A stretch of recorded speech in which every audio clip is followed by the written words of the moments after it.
Hey guys, welcome back to my channel. और आज मैं आप सबके साथ शेयर करूंगी कुछ डिफाइंस। तो चलिए शुरू करते हैं। सबसे पहले हम डिस्कस करेंगे कोस्ट, कि कोस्ट होता क्या है। Cost can be termed as, cost को टर्म किया गया है कैसे, एज द अमाउंट, वो अमाउंट रिसोर्स का गिवन अप जो लिया जाता है इन एक्सचेंज ऑफ गुड्स, बदले में किसके, सामान के, या फिर हम जो कोई सर्विसेज प्रोवाइड कर रहे हैं। According to cost accounting standard 1, cost क्या है, cost is a measurement, measurement है किस टर्म में, मॉनेटरी, मनी की टर्म में, ऑफ द अमाउंट, अमाउंट किसका, रिसोर्सेज का, जो यूज किया जाता है फॉर द पर्पस, पर्पस किसके लिए, गुड्स, प्रोडक्शन ऑफ गुड्स, सामान बनाने के लिए, और रेंडरिंग सर्विसेज, जो हम सर्विसेज देते हैं। इन शॉर्ट कोस्ट होता क्या है, वो पैसा जो हम लेते हैं किसके बदले में, जो हम सामान बेचते हैं वो, या फिर हम किसी को सर्विसेज देते हैं उसके बदले में। Next term is costing. Costing क्या होता है, the technique and the process, वो टेक्निक और प्रोसेस ऑफ असर्टेनिंग कोस्ट, जिससे हम क्या निकाल सकते हैं, किसी प्रोडक्ट की कॉस्ट निकाल सकते हैं, उसे हम क्या बोलते हैं, costing. Costing relates to the determination of cost of a product. Costing क्या करता है, रिलेट करता है डिटरमाइन करने में, क्या, किसी प्रोडक्ट की कॉस्ट जो हमने मैन्युफैक्चर किया है, या फिर उसके बदले में हम क्या कर रहे हैं, सर्विसेज दे रहे हैं। In order to ascertain cost, अगर हमें कोस्ट निकालनी है तो हमें क्या करना पड़ेगा, डिफरेंट डिफरेंट मेथड्स और टेक्निक्स यूज करनी पड़ेंगी। यानी कि अगर हमें कोस्टिंग करनी है, कोस्टिंग यानी अगर एक प्रोडक्ट की कोस्ट निकालनी है टेक्निक से, तो उसके लिए हमें क्या करना पड़ेगा, कोई मेथड्स या टेक्निक्स फॉलो करने पड़ेंगे।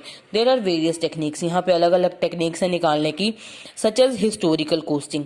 अगर मान लो हम क्या कर रहे हैं, एक प्रोडक्ट की कोस्ट ऑलरेडी ही बार बार डिसाइड करते आ रहे हैं। सपोज करो कोई एक प्रोडक्ट था ए, उसकी कॉस्ट क्या थी पहले हिस्ट्री में, यानी पिछले साल या 2 साल पहले उसकी कॉस्ट 10 रुपये थी।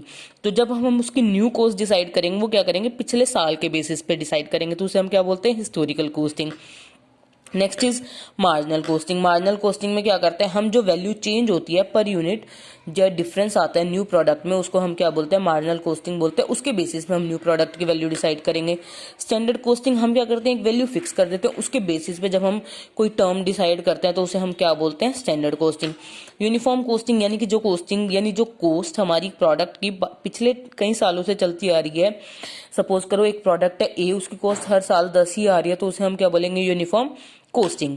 Next is cost accounting. Cost accounting क्या है, cost accounting is the cost is the process, process है किसकी, अकाउंटिंग की, फॉर द कोस्ट, जो कोस्ट निकालता है फ्रॉम द पॉइंट, उस पॉइंट से जहां से हमारा एक्सपेंडिचर इनकर्ड होता है, किसके लिए, एस्टेब्लिशमेंट ऑफ इट्स, एस्टेब्लिशमेंट किसके लिए, of its ultimate relation. Ultimate relation किसके साथ बताता है, कोस्ट सेंटर, कि उस प्रोडक्ट का सेंटर कहाँ है और उसमें कितने यूनिट्स का खर्चा आया है।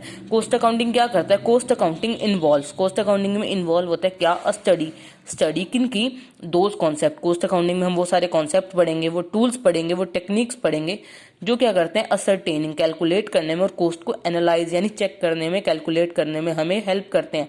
किस में पढ़ेंगे, कोस्ट अकाउंटिंग में पढ़ेंगे।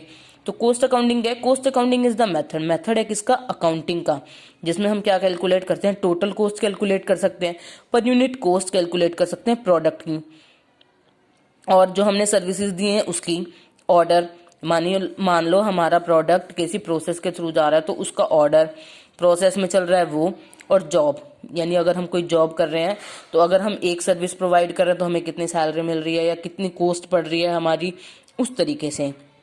Next term is cost accountancy. Cost accountancy क्या होता है, cost accountancy is the application, वो एप्लीकेशन है किसकी, कोस्टिंग की और कोस्ट अकाउंटिंग की।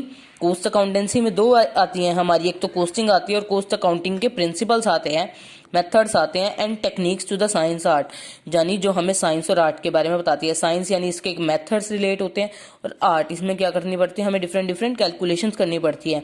इट इंक्लूड द प्रेजेंटेशन, इसमें इंक्लूड है क्या, प्रेजेंटेशन किसकी, इंफॉर्मेशन की, इंफॉर्मेशन को प्रेजेंट करना, दिखाना, जो डिराइव करेगी है for the purpose of managerial decision making, जो हमारी मैनेजमेंट को डिसीजन लेने में हेल्प करता है। इन शॉर्ट कोस्ट अकाउंटेंसी क्या है, कोस्ट अकाउंटेंसी में हम क्या करते हैं, कोस्टिंग से और कोस्ट अकाउंटिंग से जो हमें इंफॉर्मेशन मिलती है उसको इस तरीके से प्रेजेंट करते हैं ताकि वो हमारी मैनेजमेंट के लिए हेल्पफुल हो डिसीजन लेने के लिए। इट्स पर्पसेज आर, जो कोस्ट अकाउंटेंसी है उसका मेजर पर्पस क्या है, कोस्ट को कंट्रोल करना, उसका प्रॉफिट चेक करना कि हमें प्रॉफिट हुआ है या नहीं।